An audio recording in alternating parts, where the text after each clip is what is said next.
Throughout the world and throughout time, All Saints' Day has broad meaning.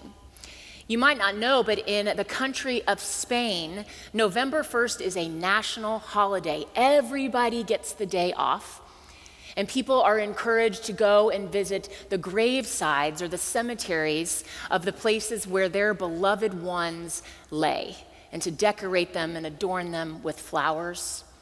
In Egypt, Christians there celebrate the All Saints' Day on the Sunday following Pentecost. Most of these Christians are Orthodox Christians, and so that means that this year they celebrated All Saints Sunday on June 11th.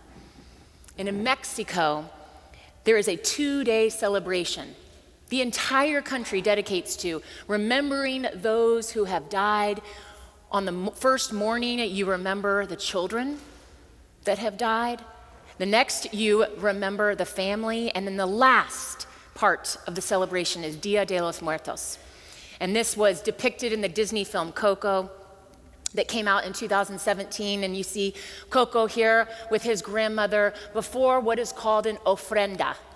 An ofrenda just means an offering in Spanish, and it's this idea that you put before you all of the pictures of your ancestors, and you bring them flowers and lights in hopes that on this one night that their spirit might come back and be celebrated and receive this offering that they are given.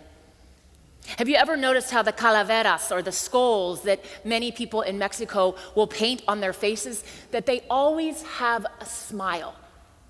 It's haunting to look at pictures of all of these people with these creepy smiles, but they're not smiling.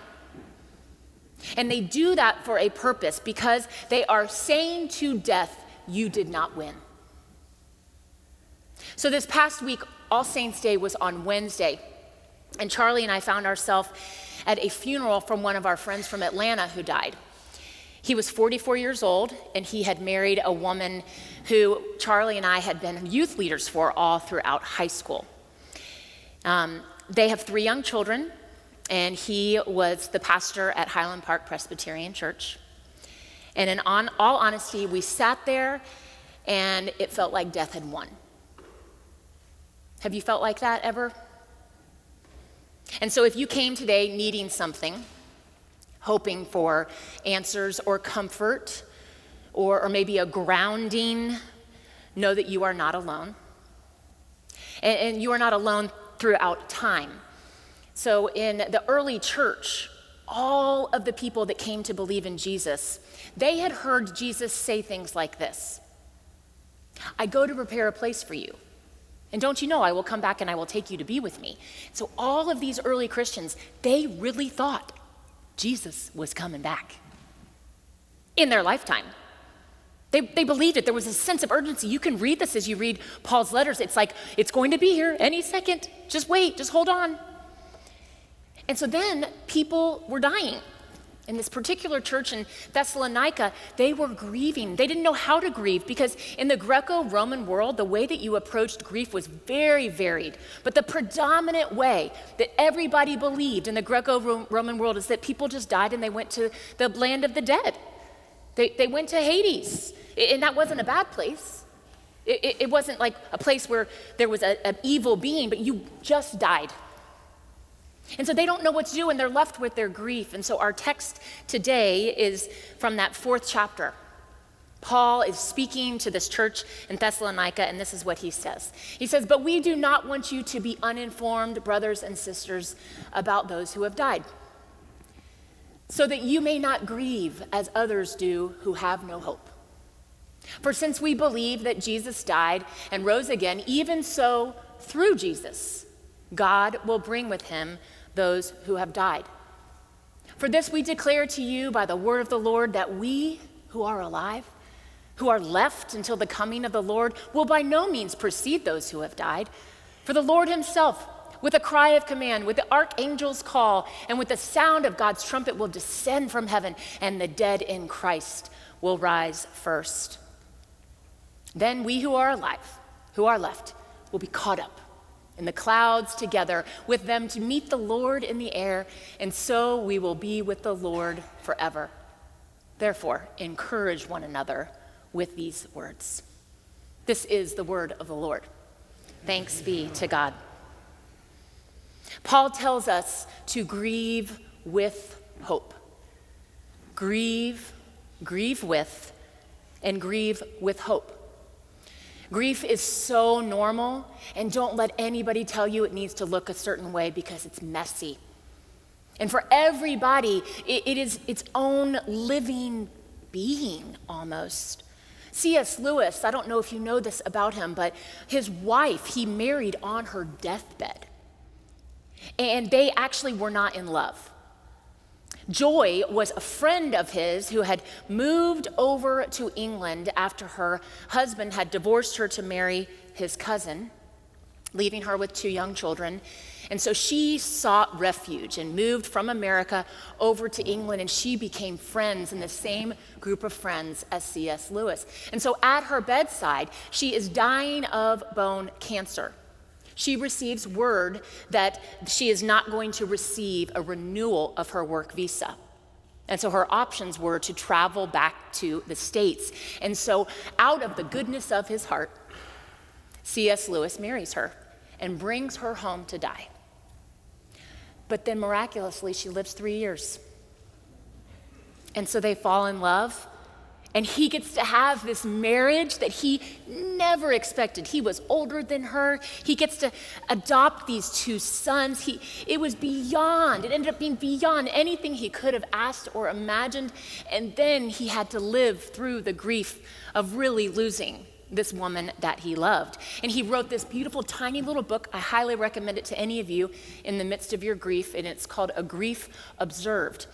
And it's written in the weeks immediately following her death. And this is what he says. He says, "Tonight, all the hells of young grief have opened again. The mad words, the bitter resentment, the fluttering in the stomach, the nightmare unreality, the wallowed in tears. For in grief, nothing stays put. One keeps on emerging from a phase, but it always recurs. One keeps on round and round. Everything repeats. Am I going in circles, or dare I hope I am on a spiral? But if a spiral, am I going up it or am I going down it? How often will it be?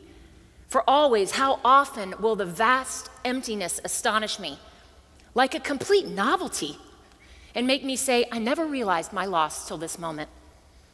The same left leg is cut off time after time. The first plunge of the knife into the flesh is felt again and again." Have you been there? Hear this, faith family. Each of us grieves in our own messy and unique and honest way. But 2 things we have the audacity to hold on to today is that we grieve with, and we grieve with hope.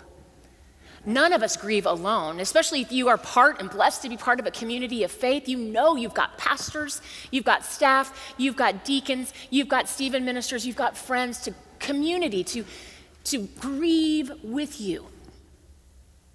But sometimes you don't have that. And I want you to know that I think what the Apostle Paul is trying to encourage us to today is that even more importantly, at all times, God grieves with us.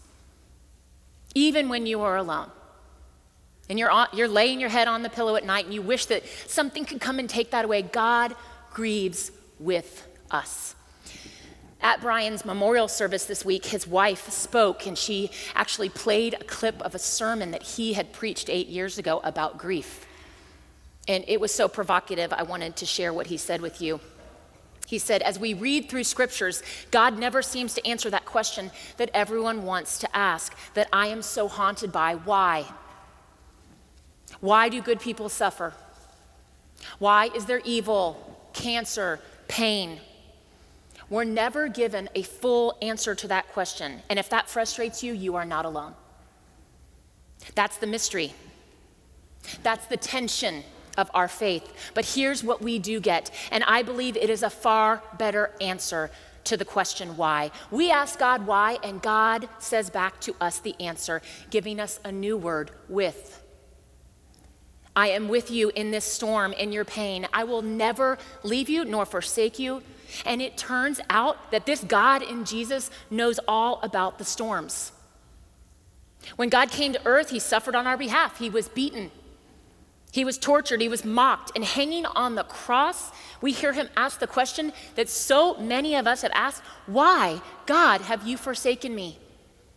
The Son of God knows what it is like to ask why. Friends, we are in a relationship with a God who knows full well what grief is like and says, I am with you, I am grieving with you, and I have grieved in the way that you find unimaginable at this point. Grieve with, and then grieve with hope. We grieve with a certain anchor that's not ourselves, a certain firm foundation. Hear again what the Apostle Paul said. He said, since we believe that Jesus died and rose again, even so, through Jesus, God will bring with him those who have died. Our hope as Christians is not in a good insurance policy. Our hope as Christians is not that we have good health today or that we'll have good health tomorrow. That is so fleeting. Our hope is never going to be grounded in anything of this world, including people. Our hope is grounded only in Jesus. My former pastor, Lane Alderman, used to talk about the ABCs of hope, and those have always been so comforting for me. Hope is the assurance of God's presence in our lives today based on the concrete evidence of the past that gives us confidence for the future.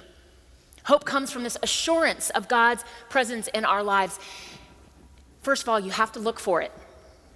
God is so present in our lives. And it could be in something small that you think is just coincidence. It could be the text that you receive at just the right moment. It could be that someone shared a story with you and you realized they've gone through it as well. It could be that you're out in nature and you see a cairn, a set of rocks, and it grounds you and you're reminded, oh my gosh, even here, God is with me. It could be in a story you hear. This week I heard about this amazing Christian church that peacefully abides 2 yards from an Islamic mosque. On the front of these 2 faith communities, the children gather together. This is in northern Gaza. This is a story of God being present in our lives. Be assured of it. God is present. Be assured. We have hope based on concrete evidence from the past. Jesus was a real human being. Jesus died a real death, and Jesus was resurrected from the dead. All of this is historically documented as fact by more than one person. The resurrection of Jesus is our hope. That all of the pain and suffering, it never has the final word. It never wins. Because of our assurance of God's work today, based on concrete evidence of God's work in the past, we have confidence for the future. This hope is the anchor for our souls. It has nothing to do with us. It has nothing to do with how much we can muster up, what level of faith we can have. Paul tells the church a charge at the end of this. He says, encourage one another with these words. May you be encouraged today, friends. Grieve with hope. May it be so in my life and in yours.